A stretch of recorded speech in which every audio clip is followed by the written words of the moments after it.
Hello, everyone. It's me again. I have a column that I wrote back in May 1980. I called it, Why Cut Becky's Beautiful Hair? I'm going to cut my 3-year-old daughter's hair. I can't stand it any longer.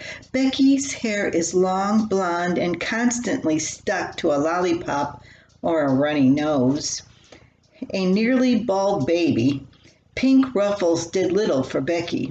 Even a bow pasted on her sparsely covered head brought, "Gee, isn't he cute?" or "Such a nice little boy." I had one last idea to proclaim my daughter's femininity, but my husband stopped me. He didn't like the idea of writing "girl" across Becky's forehead in indelible ink. I had to wait for her hair to grow of its own free will. Meanwhile, I washed and brushed the fine strands that appeared. Finally, she could no longer be mistaken for Charlie Brown.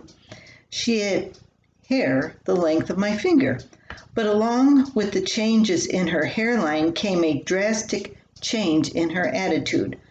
The comb and the brush became her enemies. Daily, she booby-trapped her head as a defense against these weapons.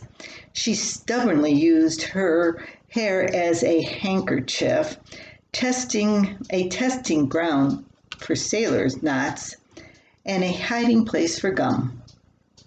Becky even tried to camouflage herself as a straw-headed scarecrow, but her tactics backfired. A flock of birds spotted her and tried to turn her into a large nest. I didn't mind our confrontations much. It was worth it to see her bright and shiny, if only for a few minutes. But the last straw came when she arrived home after chasing the cat. Her brother heralded her arrival. "Becky's got stuff all over her again." Robbie's announcement could mean anything. In the past, she'd been covered with black marker, mud, and manure. I had to wait for her grand entrance to discover what it was this time. To my horror, I learned Becky had followed the cat through an old fence row. She stood before me with a halo of burrs. I was at my limit. I picked up my sewing scissors. My hands were shaking. I couldn't cut yet. I had to calm down and get more of the burrs out first.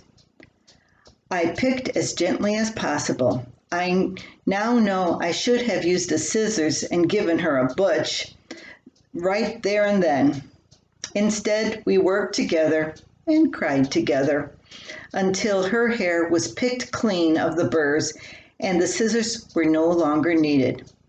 After the work was done, Becky looked the picture of innocence, her long blonde hair pulled out of her face in pigtails, nice and neat.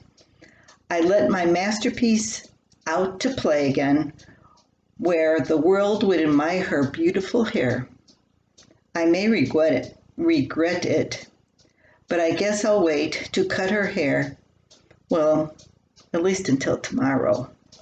Now let's see if I can show you a Becky with her pigtails. There she is.